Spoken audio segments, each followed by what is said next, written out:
所以五組之後六組就係又用啲咩方法咧？就係、你唔好用理路嘅角度去到剖析佛法，即係唔好用咁多道理，唔好用咁多道理。調翻轉，用好多好實際能夠打破你固有諗法嘅技巧，嗰啲叫做公案。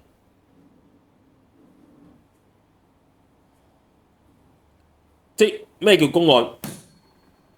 即係咩都唔講，就咁拍一下。咁如果你唔知做乜鬼嘢，呢、呢個就係啦。因為唔知做乜鬼嘢，你就有一個疑啊，疑要諗啦。係有個疑，唔係諗疑疑。如果當你追嗰個疑係啲乜嘢啊？點解佢拍一下咧？為咩咧？佢係咪乜咧？咁你就搞錯咗。佢就係要你對嘅呢個疑生起保任，而唔係追落去。我哋一般人用腦嗰啲人就咩？追落去。當你願意唔追落去嘅時候，呢一個就係最接近本源嘅狀態，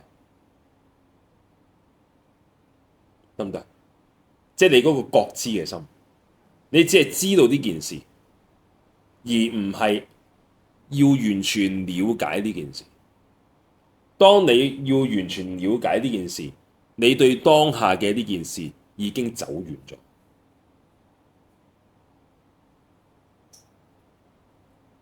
任何喺之後你所諗嘅方向，都唔係呢件事嘅本身。